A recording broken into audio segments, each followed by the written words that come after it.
Well, hello, Men's Health Magazine. How's everybody doing? Happy Friday. We are back with our male mental health series, Friday sessions, and we have got a wonderful guest, a very, very handsome, famous actor you all are going to recognize from 911. You know him from Badlands. Just a wonderful, wonderful actor, great advocate for the LGBT Q plus community. So Oliver Stark, we've got him. I hear.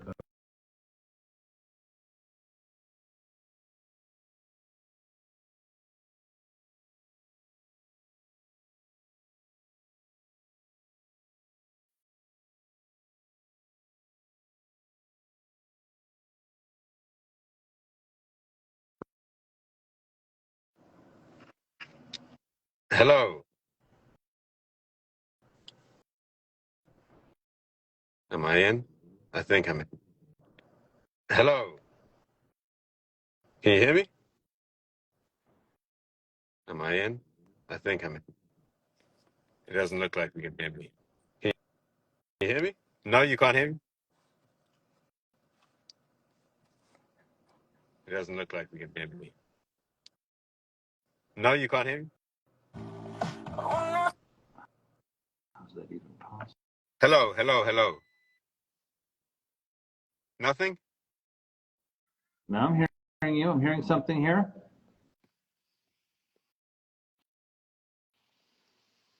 Anything. Now I can't hear you. Oh, wait. I heard you for a second.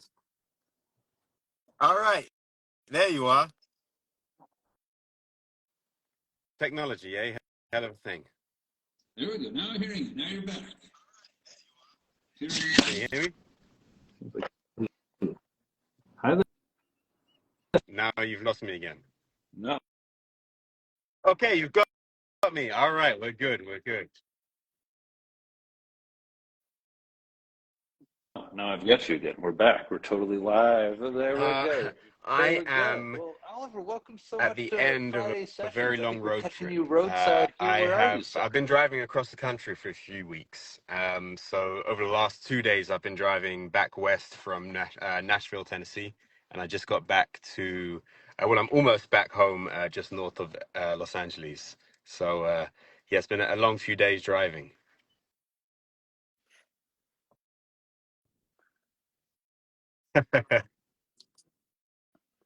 Well, Yeah, it's great to get you. something Is like this that. how Yeah, you it perfect your American anywhere you accent? go, it all There's a lot soaks of in a buzz little bit. online about, So and is this maybe. secret? It's secret road trips to the Midwest?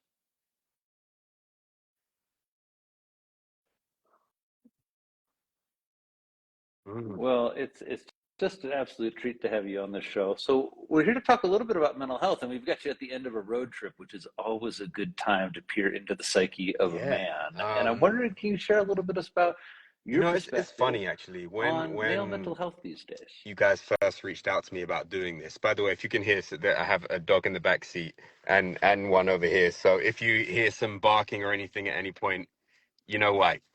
Um, okay, good. Yeah, when you guys first reached out about this, and I said yes, I'd love to do it, and then I had a little bit of a Good. We like crisis dogs. of I don't know what I want to like. I don't know what to say. But it's funny because over the last couple of weeks, and as I say, I've been driving up and down the country or across the country, more to the point. It has reminded me that you talk about men's mental health. I think a thing that was very present for me when I was younger was this idea of men are quite or should be quite solitary, and you know I know that the saying is no man is an island, but actually I think that often what we think when we're younger is that manliness is about being an island. And I tell you, over the last couple of weeks driving up and down and all around and meeting a bunch of people, it has really reminded me of the importance and how healthy it can be to be part of a community and meet new people and open up and be vulnerable with new people. And I think that's something that oftentimes maybe not exclusively for men, but is an issue. I think it's often easier to, I know I've certainly experienced this when I'm not doing well. I tend to withdraw from the world and actually kind of reintegrate integrating yourself into your community, I think is something that I've just rediscovered over these last weeks of how important that can be.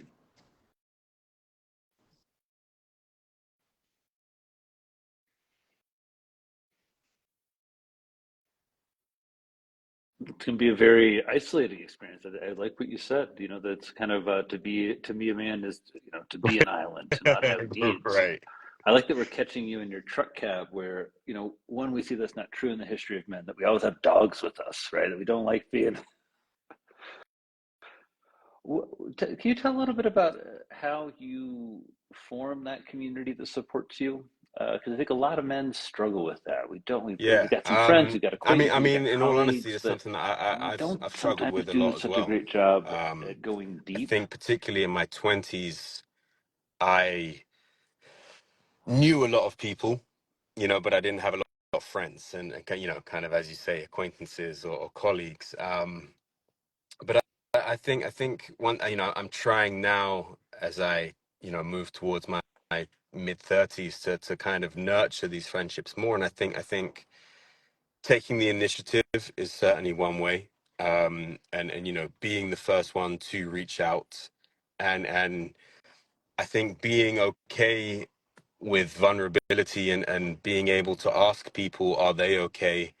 And if that question comes back in your direction, taking the time to check in with each other. And I mean, it is difficult, right? Because where do you meet people as an adult? You know, if you're not meeting them at work, if you're in a relationship, so you're not necessarily out at bars by yourself or whatever it is. Where as an adult do you make new friends? I tell you, one of the ways that I've over the last few weeks met a lot of people is through the dogs. Not that everybody should suddenly get a dog, but it is, especially like this guy's a really big guy, so people love to come up and ask questions about him.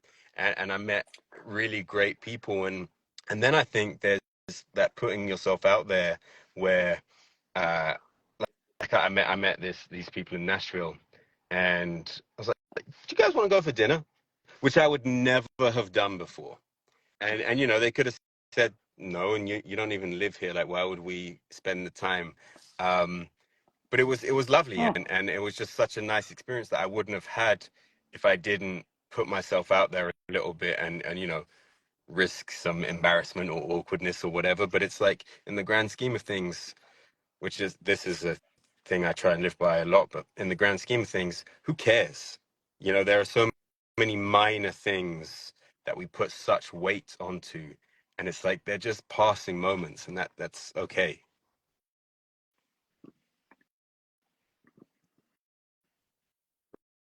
Mm.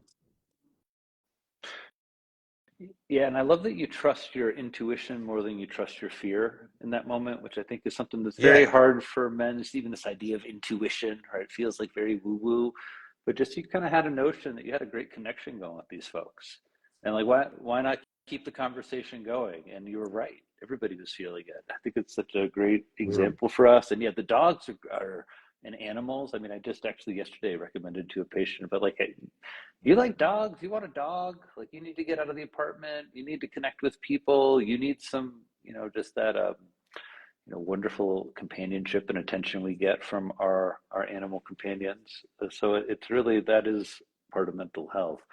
Eh, Tell us a little bit about what it's been like for you. Acting is not sometimes the most consistent job and pretty darn hard on the mental health. I was thinking you're going to say where you meet people. It's like Yeah. acting classes, right? Isn't that where you guys all meet? My But career has been can you tell us through, how you've learned to manage your mental health as as an I think actor? anybody in, not even just any creative space, but any freelance space, up and down. Um, and certainly my earlier years, I really struggled mentally, especially when I had a partner at the time and she was much more successful than I was, right?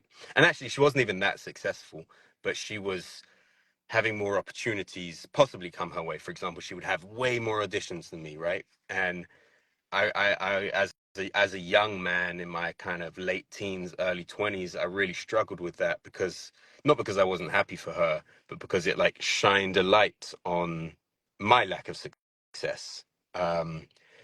And that took a lot of growing and understanding and being able to pull myself out of the situation to just be happy for somebody that, was a loved one.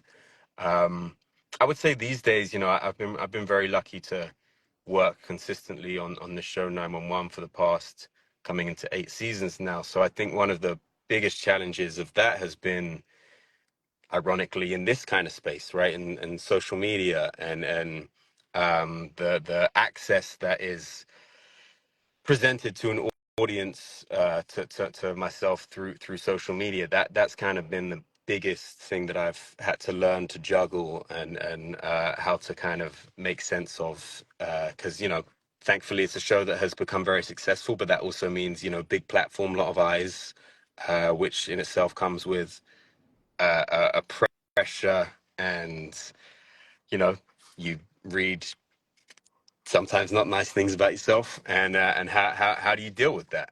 So that's, I think, been the biggest challenge in the past couple of years.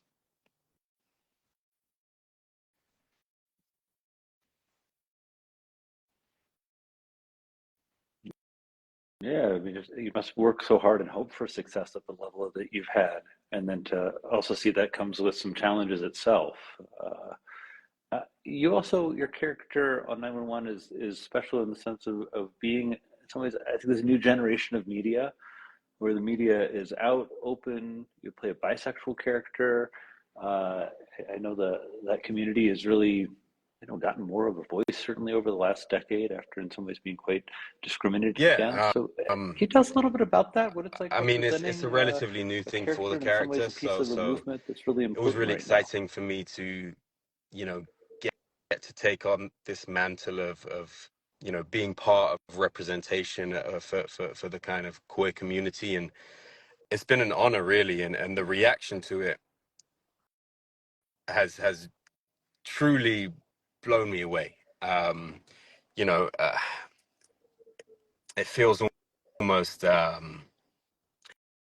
like I wasn't really worried about it going into it, right? And as people will tell me, like, which I think is silly, but you were brave to do this or whatever with this character, and I didn't really have that fear. Like, I was really proud to get to be a part of telling this story, because I think it's representative of the world that we live in, um, and to get to play this character who is, all right, so if we go back, I don't know, 20 years ago, was like, quote unquote, very macho, right? He's a hero. He runs into the fire. He does all these things. And so, it's not necessarily revolutionary to be showing this now, that you can do that, and and that isn't affected by your sexuality. But I do think to be doing it on a network TV show and to take an established character and do it was, a big step for the show.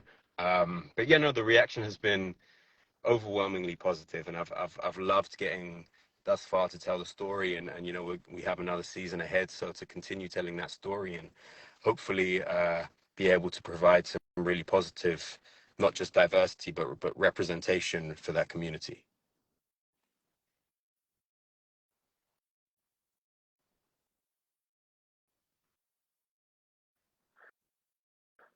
A lot of men don't feel any. Thanks for all that, by the way. A lot of it don't feel permission or even a kind of notion of maybe exploring their sexuality. And I'm wondering if, as you're an advocate for the queer community, whether you have thoughts or ideas for men who are That's a thinking about big that or have question. questions about that or kind of maybe struggling with that to make it a bit Yeah, right. easier for them. Yeah, I don't know. I mean, I guess my hope would be, Psychiatrist, sorry. you know, everything of who we are and the decisions we made is obviously, to some extent, probably a large extent, influenced by external factors, right? Things that we see on the television, movies that we go and see. So I hope that the kind of stories that we're able to tell on 911 and other shows uh, end up maybe giving people confidence or permission to explore whatever they want to explore. Um, I guess I would kind of lean into what I said earlier, and I don't mean this in any kind of minimizing way, but in the grand scheme of things, who cares, right? It's like that's what I've always tried to tell myself of, is that what's this person going to think of me with regards to whatever it is. And it's like we're all just people trying to work our way through the world. Nobody really knows. We're all just wandering around. So make the decisions that you want to make, explore the things that you want to explore, because it doesn't really matter in the end. So why not go after the things that may end up making you happy?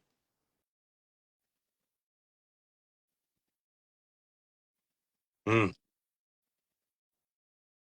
Yeah, and I love in this way you're also suggesting what does really matter is you and your individual journey. And one of our guests several months ago, Vic Blends, the barber, celebrity barber, came in, and he this powerful moment he ended with saying, a lot of ways, Fred, what you're saying, this notion of your path is I mean, yours it's the alone. only If we're thing we spending a have lot of time control listening to over, the right? noise, it's really missing the Uh, point. to a large And extent so anyway, I really is appreciate that our own encouragement. decisions, our own character.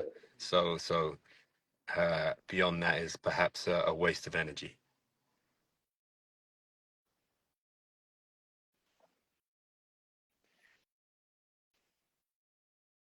Yeah, yeah. I think that's a wonderful mantra for us all to be taking forward into this. Will you tell us a little bit about your kind of maybe you're on a road trip right now, but when you're not road tripping, Um, your kind of mental I like to fitness get outside, routine? Are there things that really like keep which you going, again, keep you dogs great for centered, that. like But even non-negotiables? before the dogs or without the dogs, I like to spend time outside, preferably, in a environment that contains some nice nature. Although I guess everything to some is nature, because I think it's grounding, I guess would be a word, and it just reminds me of kind of everything we've just said, but my place in the world, and I'm lucky enough to live on a little bit of land, just shy of an acre. And so, for example, I can't remember where I first read this, but I it was something to do with, like, once you buy a house or once you buy a property or land, it doesn't mean that you own it. It means that you've taken up the mantle of caretaking for that land, right? So uh, if I can tend to my land and keep it in good shape and condition so that it helps the environment around me thrive. So that's I guess one of the things, like working on the environment around me is something that really kind of centers me and helps me feel a little bit better about things in my life. I would say curating my experience with the internet is something that is very important to my mental health. Um, well, I mean, so I came off. Uh, Instagram is not so bad for me. Um, What are your I tips? How do you do that? yeah, what, yeah.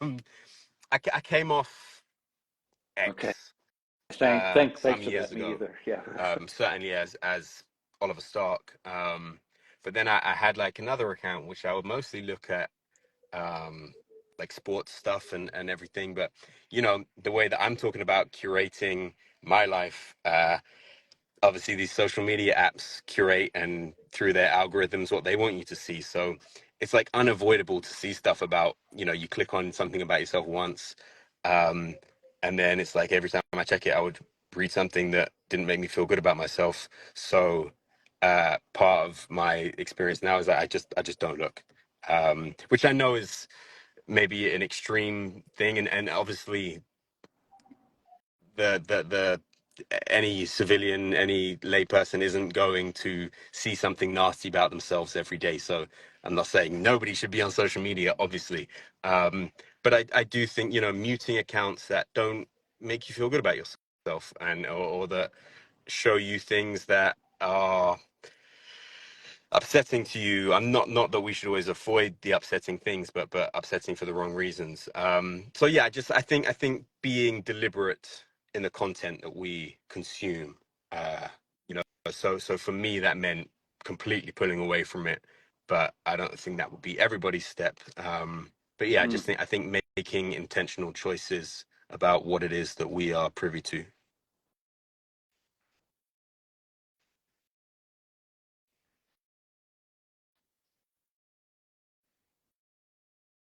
Those are great, wonderful pieces, and I really appreciate both the nature and the notion of grounding, a big piece of mental Mm, fitness, and a part that I think gets neglected.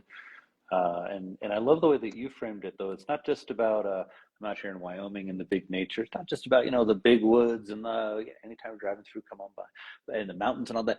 It can be in your little acre. I really experience this. I have a little tiny lot, but the amount of pleasure of planting stuff, replacing grass with trees and flowers, tending to it, your own little place, whether it's a little flower box or whether it's a full yard or a farm.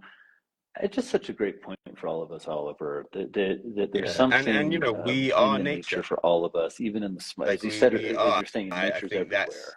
We all have access a to it, and disconnect as just think well of it's like such a we are not looking at nature, yeah, we are nature. yeah, And we are part of the makeup of the nature around us. So by taking care of it, we're taking care of ourselves, and by taking care of yeah. ourselves, we're taking care of it.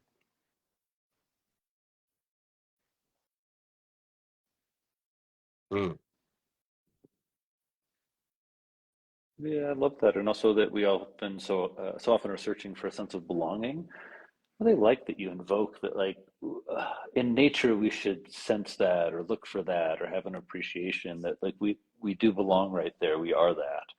I hadn't really framed it that way before. That's a wonderful. And then this idea of not just letting the algorithm curate our social media, that part of what we are consuming our diet these days isn't just the fruits and vegetables we need to eat more of, but is this kind of images, content, the stuff that's just put in front of us. And if we don't take charge and Mm. really block out some of what we're not liking, Yeah, not to the I extent think to it, ignore the problems in the world maybe you a said, cliche, but but it's the we're whole not taking care of you, ourselves. you, you We're can't not really pour from an empty curating our cup. diet the way that we need to. You have to be able to help people from a place of you have to be in a somewhat good place yourself to be able to help others. So if you just consume doom and gloom and you bring yourself down with that, then are you in a position to then amplify or help anybody else?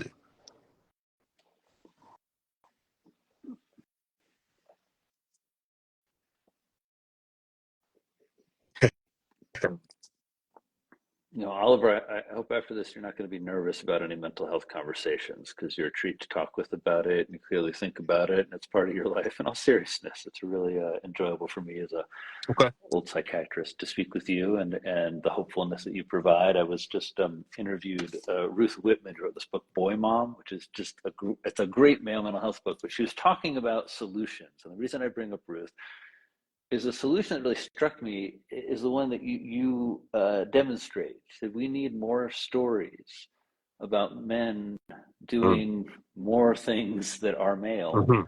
but aren't this traditional notion, aren't the island, right? Are the super macho bisexual hero, right? That exists in all of his glory in the world, and now because of you, on a lot of screens around the world. And so it's really a treat for me to go from hearing about the solution and then living it with you for a few minutes. And so thank you so much for all you're doing and all you've shared with us about your mental health and your Thank openness and then you. what you're Thank you. representing.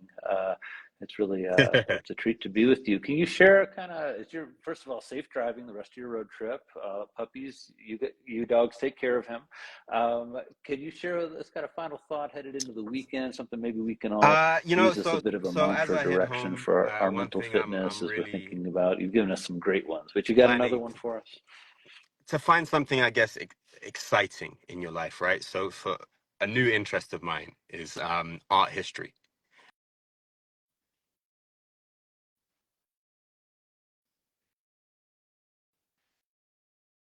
Mm.